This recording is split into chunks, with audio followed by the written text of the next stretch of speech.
I'd like to call your attentions to the book of Ecclesiastes, chapter number 7, verse number 20. It's Ecclesiastes, chapter number 7, verse number 20. And then follow me to Romans, chapter number 8. It's Romans, chapter number 8, verse number 29 to verse number 30. Again, Romans chapter number 8, verse number 29 to verse number 30. And finally, the book of Hebrews, chapters 10 to verses 38 and 39. And then we'll drop down to chapter 11 and look at verse 6. So you should have right now Ecclesiastes chapter number 7, verse number 20. Romans chapter 8, verse 29 through 30. Hebrews chapter number 10, verse number 38 to verse number 39. And Hebrews chapter 11, verse number 6. In the book of Ecclesiastes chapter number 7 and verse number 20. The writer says, "For there is not a just man upon the earth that doeth good and sinneth not." Amen.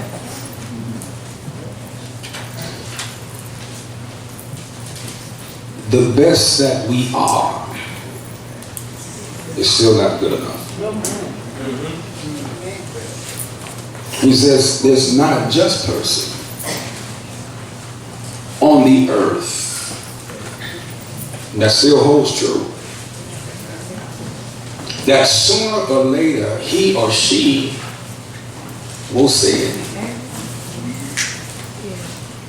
Does that bother you? You look so troubled. We're going to have church. Listen. For there is not, no matter what you think, a just man that walketh upon the face of the earth that doeth good and sinneth not. He's talking to real people. Do you ever just get sick of yourself? Come on now. I know some people here to honor it, to admit, but I'll tell you something. Live right. And sooner or later you start hating yourself. Come on now. There's a contradiction in us. Is not a just man on the face of the earth, yet God's people, I'm going to show you in a moment, have been justified. And you would think because I've been justified, sin won't bother me. I'm going to show you something. This is the same thing. I want this to sink in. Guilt and faith is a bad relationship. Yes, it is. It's a bad relationship. When you have guilt and faith coexisting in your mind. Come on now. I know I'm right because the Bible says, "Be angry, but sin not." And then he says here, "For there is not a just man upon the face of the earth that doeth good and sinneth not." So then if I sin, how can I be just? Why does he still call me just? I'm going to show you just in a moment. That if I'm saved and if I've been justified in him, it would appear to me that sin shouldn't be able to bother me. Go to Romans 8. Just hold tight. I know some of you wondering, wait, are we going to have church or what? Yeah, no, I'm going to show you something. You go to the book of Romans.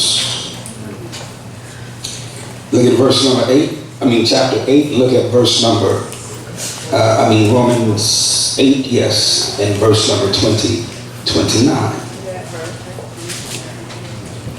In Romans 8, verse 29, it says, for whom he did foreknow, he also did predestinate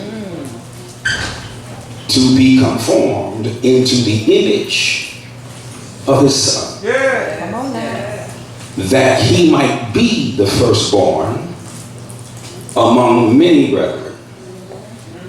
Moreover, whom he did predestinate, he also called. Oh, yes. Oh, yes. And whom he called, yes, them he also justified. And whom he justified, he also glorified. If you got a problem with me, you got to take it up with God. Yes, come on. There you go. Amen. This is how you get the devil back when he attacks. That's why I said you're going to have to get this. The worst relationship in the world is when guilt gets engaged to faith. Oh my. That's already a bad marriage. Yes. Because if I have to serve God, who is completely, totally correct, he is the truth and demands holiness. Yes. How in the world can I serve him knowing what I know about me? Oh, come on now. I can hear God saying to us, do you actually think I'm just now finding that out about you? Before the foundations of the earth were created, I already knew you. This is why he does not apologize for giving men and women gifts. He doesn't mind calling us his sons and his daughters, his family. All because of one person. And his name is Jesus. God never wanted his people to have to live a life of guilt. Now, in the church, you have the self-righteous who believe that they do everything by the letter of the law, which makes them just. It doesn't. Knowing a whole lot of scripture, that doesn't make you just. No. It's because you don't curse, you don't go out, you don't smoke, all that stuff, you don't stop it. No. That's not justification. That's right. Justification is when I accepted Jesus into my life by the obedience of the gospel, which is the birth, the life, the death, his resurrection, and his ascension. It is the one Lord, the one faith, and the one baptism. But when he saved me, he knew me before I was saved. Therefore, he predestined you and I to be here for a reason. And he's not going to remove us until the assignment has been completed. The reason you got to stay on God from the enemy is because the enemy likes to attack your guilt. Call yourself. That's the church you go to.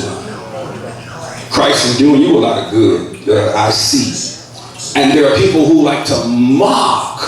Get this. They like to mock your guilt and attack your guilt so it clashes with faith. Oh, I wish I had a witness on this one. When you grow in the Lord and you really begin to understand the relationship between you and him, he and I I come to the conclusion, without him, I can do nothing. If I get to heaven, it won't be because I scored all A's on the report card. Faith is the key entity to salvation. Now, follow me on this, and I promise you not to keep you long. We're having a Bible study right now. Hebrews chapter number 10. Hebrews chapter number 10 is one of the most powerful passages in the New Testament. All of them are, but the Hebrew writer says some things that are startling. And one of the things he says in Hebrews chapter 10 and verse number, let's look at verse number 38. He says, it's not where I want to be right now. 10, I want to look at 10 and verse.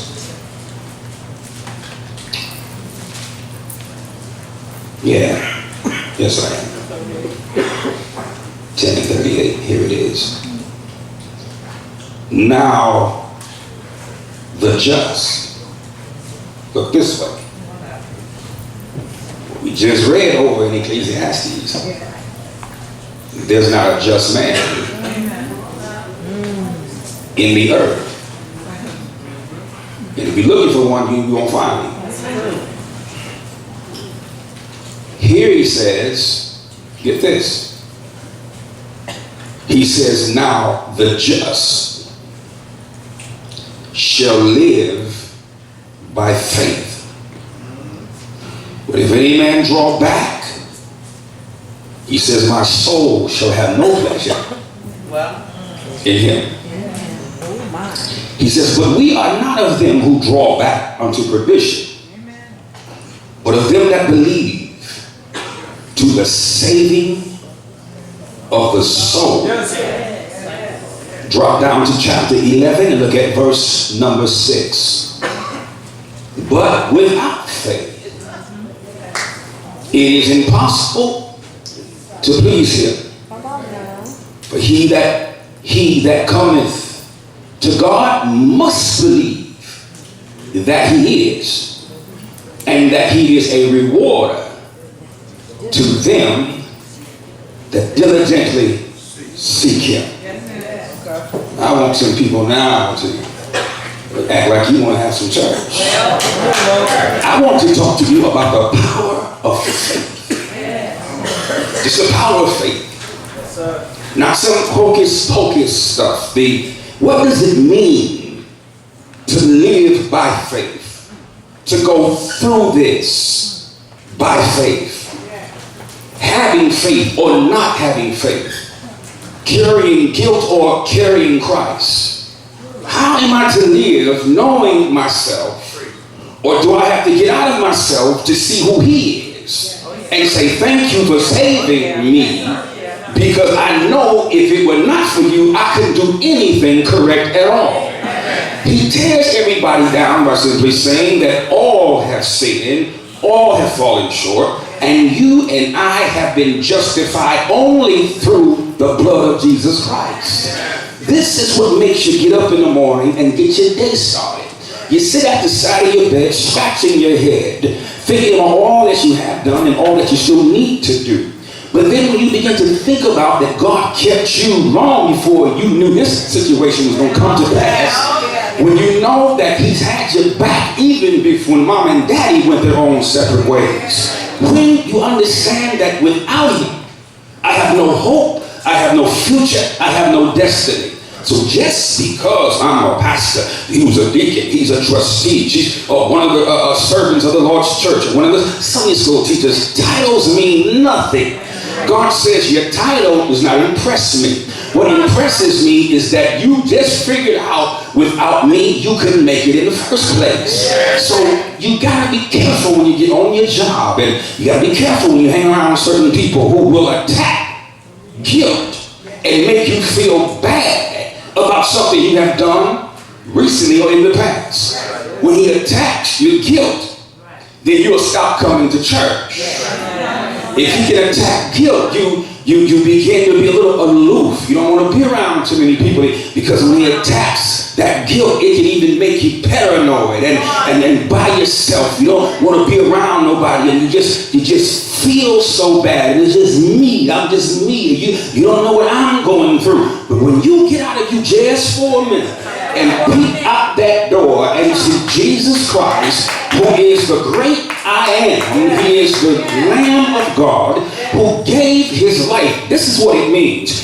When you're justified, doesn't mean that you're perfect. In the real sense, justification means I can go before God because the blood of Christ is over my life. When he looks at me, he sees the blood first. Just like it was in the old days of the Ark of the Covenant when you had the two cherubims whose wings were outstretched. That is a glimpse of heaven looking down at mercy. Because before God gives judgment, he gives mercy. Prophetically, and I taught you this a long time ago, every time you see a flash of lightning, you will soon hear the boom. And in two cases, God just showed the whole world what's going to happen. The light is revelation. Get it right. You don't know how long you got to be here. But after the light, bam, boom, boom, that's his wrath. You and I are living in the light. The pause that's the problem. The problem is once you see the light of truth and you disobey it, come on, and you reject him who's the only one can save you, then the next thing that comes now is his wrath, his power for destruction. But it's not the will of God that any man should perish, but have everlasting life. See, I'm going to tell you a secret about preachers. We feel just like you feel. If you think every preacher is happy to get up on Sunday, come on now.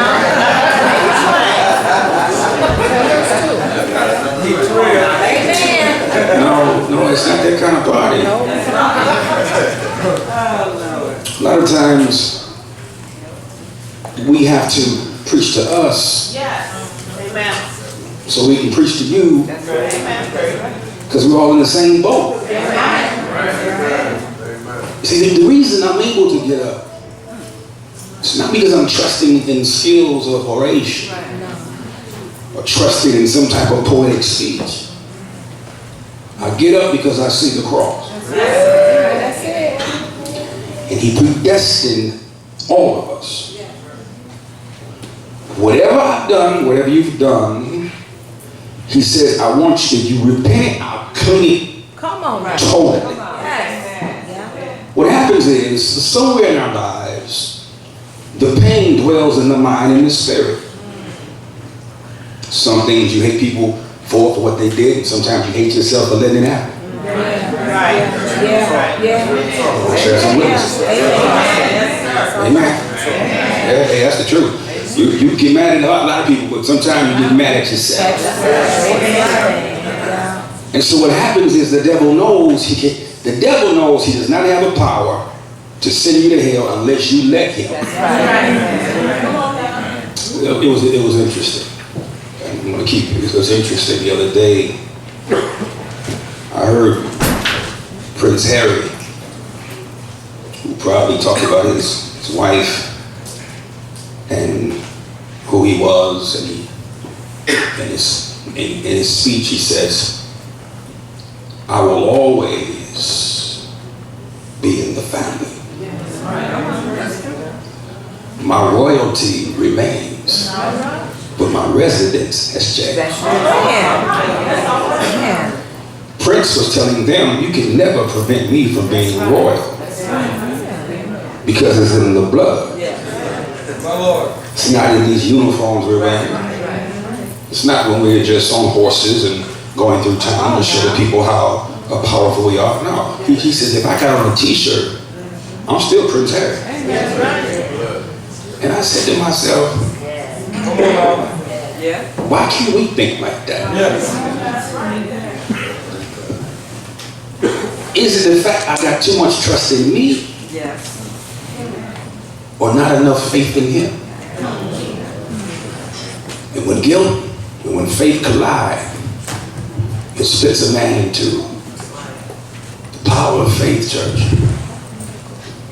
You can look a man or a woman in the eyes while they're dying and pray in faith. And pray prayers that are sincere, that are serious, and is true. When I held the hand of Mother the other day, Mother Thompson, in the 90s, and I prayed, I said, Father, if it's your will, just give her strength. If it's your will, keep her comforted, mind, body, and soul. Because I've learned, church, that when you operate in your own will, it won't last long. The power of faith is when I can look past me and the folk that's around and see Jesus. He will complete this journey for me. This may come as a surprise to some of you. This is not giving you the license to sin. But a few of you, you're too hard on yourself. Amen. Did you not know you can beat yourself up for something that if you just go to God with it, he'll take it away? Do you not know that all of us have sinned and we've done things that we regret, and that if we could do it over again, we would, but we can't? So who do we go to? God. He's the only one. By looking at your faith and having mercy and compassion on what you need. Royal blood is in your veins. And you can never, ever take me out of the royal family. I can change my residence, but my position is still the same.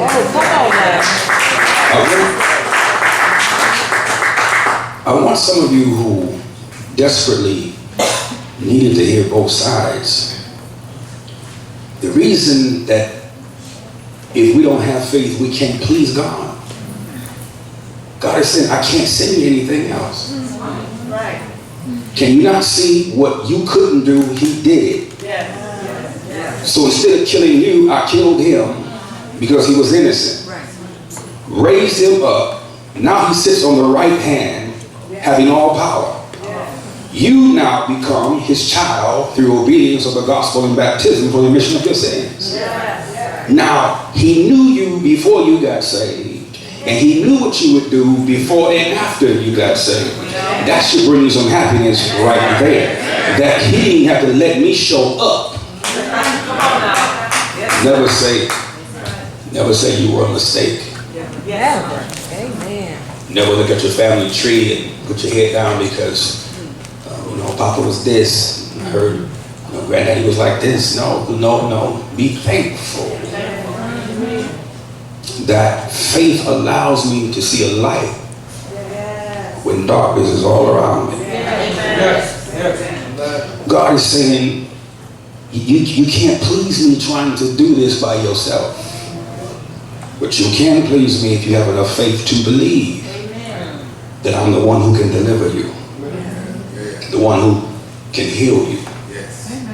The invitation is this. God will become whatever he needs to be in order for you to see his power. Some of you need him as a doctor right now. You should come for prayer, if nothing else. Some of you need him right now as a lawyer. Take this case from me, please. I don't have to be down here in this court no more. I need you as my lawyer. Some of you need him as a father because you never really had the one that perhaps you wanted or needed. For others, he's a caretaker. He's taking care of you. He watches you through the night. guard you during the day while you're working. For some, he's a cloud. Do I have time to deal with that? You know when he was a cloud by day for Israel? Fire by night? Yeah. Do you know that God at times can put a smoke screen over you so tough that nobody knows what you're going through? Listen, God can put a smoke screen over you so the pain that you're enduring or whatever you're going through with him, your enemy doesn't see it. Because if the average person really knew what you was dealing with right now, they would only instigate it. They were just inflamed. Oh, I know why you been so quiet these past couple of months now. Right. So true. I praise God. I praise him every day in different ways. Because when he puts a smoke screen over you, what he's saying is the enemy can't see what I'm dealing with you. That's a blessing. Yes, amen. And I became a fire by night, a light when things got dark. That's how much he loves us. So the question is, how do you need him right now? He says, I'm the first, the beginning, the first, the last, the Alpha, the Omega. I'm the bridge that's crossing troubled waters.